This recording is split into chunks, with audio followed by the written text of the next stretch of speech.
Supply and demand of colocation data center space in Australia.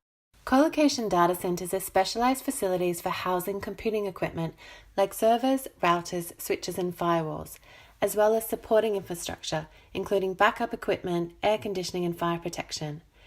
They provide organizations with a cost-effective alternative to building and maintaining their own dedicated data center.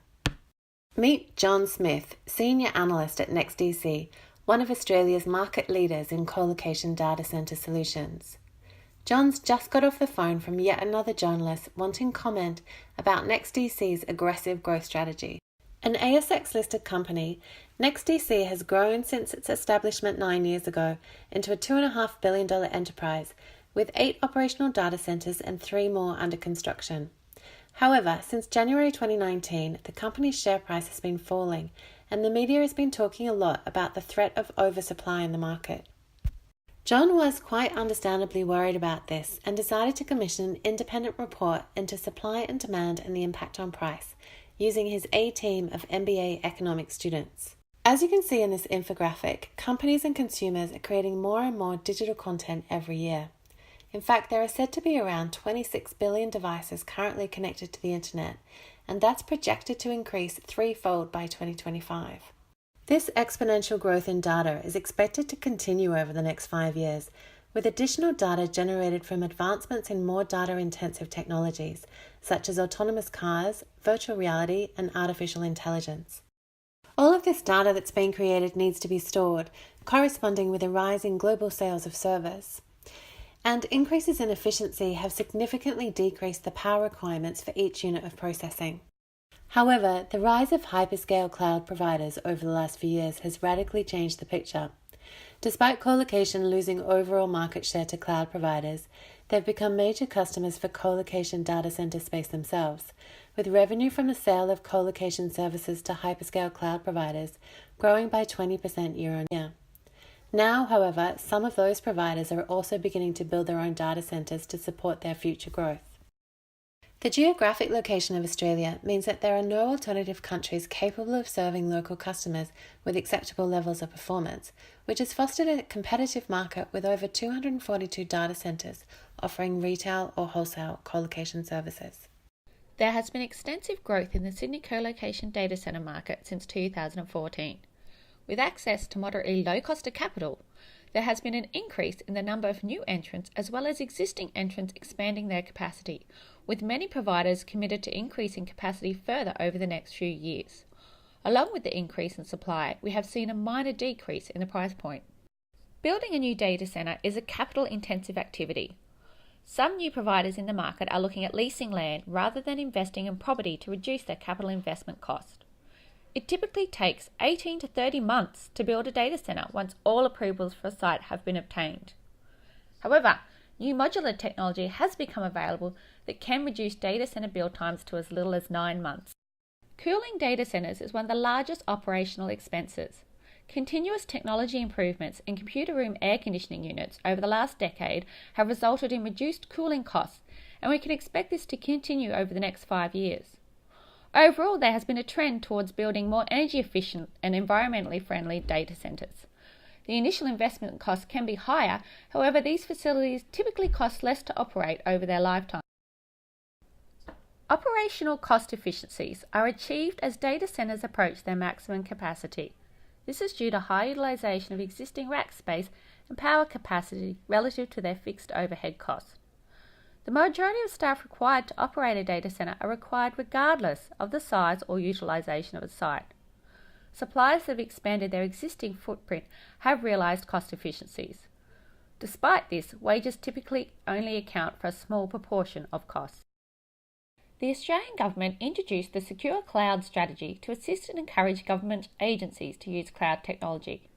Furthermore, they introduced the Telecommunications Sector Security Reforms, which effectively mandates that any company who is providing services to a government agency must use a data centre located in Australia with Australian ownership. Conversely, the recent Assistance and Access Bill 2018, which concerns access of data, is causing international organisations to avoid storing their data in Australia. Right then, let's get to the report, A-Team. What have been the key drivers of demand and supply for colocation data centre in Australia in the last 5 years? What about the next 5 years? And how do these changes impact price? Finally, tell me, does it make sense for NextDC to be building new data centres in Australia right now? Demand for co-located data center space has changed dramatically over the last 5 years. A lot of the growth has been driven by growth in complementary products like data storage and server sales. There have also been reduced costs to operate servers as they've become more efficient.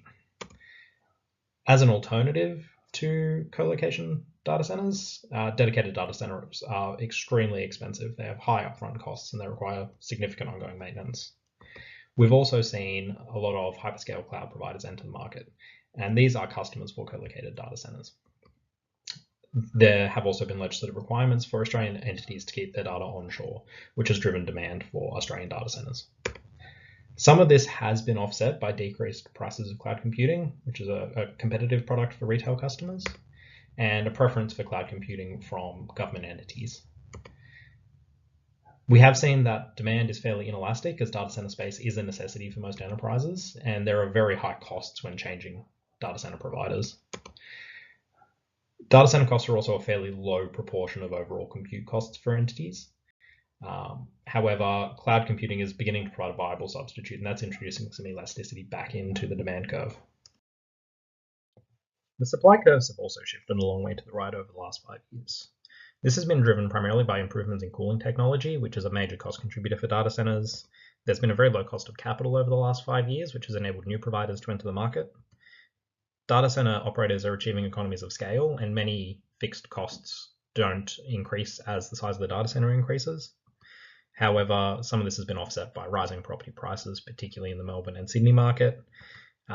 We have seen that supply is quite inelastic, particularly in the short term, as there are very high capital costs to establish a new data center and extreme lead times up to 36 months. However, within the existing supply envelope, there are very low marginal costs for data center providers to take on additional clients. Overall, the last 5 years has seen a substantial increase in the volume of co-located data center space available in the Australian market. As both supply and demand have shifted a long way to the right, the equilibrium volume has almost tripled, and the average price has reduced slightly from $225 per kilowatt down to $195 per kilowatt. Supply and demand are expected to continue to change over the next 5 years. Increases in demand will be driven by exponential growth in the collection, storage, and processing of data by organisation, growth in server sales, server efficiency is continuing to improve, and legislative requirements to keep Australian data onshore and keep data safe and secure. There will be some decreases in demand due to the continued preference for cloud computing and a cloud-first direction for public sector enterprises. There will be an exit of some hyperscale cloud providers from the co-location market as they build their own dedicated data centers. Demand will become slightly more elastic. Cloud computing provides a low-cost alternative to refreshing aged assets. As with demand, the supply of co-located data center space is expected to shift to the right substantially thanks to the following factors. Input costs per kilowatt of capacity are expected to reduce, allowing data center providers to utilize the land available to them more efficiently, which provides higher kilowatt capacity per square meter. Data center build costs are also expected to decrease. The continued improvements in technology will result in reduced operational costs. There will be some decreases in supply due to new legislation which has eliminated some suppliers from providing services to the Australian government agencies, and this may also deter some global companies from expanding their operations to Australia. Supply will become slightly more elastic as upfront costs and barriers to entry have reduced due to some data center providers partnering with property investors to free up capital to utilise on building new data centers. Currently, there are also multiple suppliers planning large capacity sites, which will see the marginal costs of supporting new customers reduce as a result. Given the historic price trends, as well as the forecast that supply and demand will increase over the next 5 years, we can reasonably expect prices to continue to decrease over the next 5 years. The A team emailed John at NextDC with their findings. There will be a significant shift to the demand curve to the right, and it appears that many suppliers are already anticipating this shift. It is likely that the shift in demand and increase in supply will result in strong competition and likely to put more pressure on price. Thus, if NextDC are confident that returns will remain positive at the lower price point, then yes, it will make sense to build new data centers.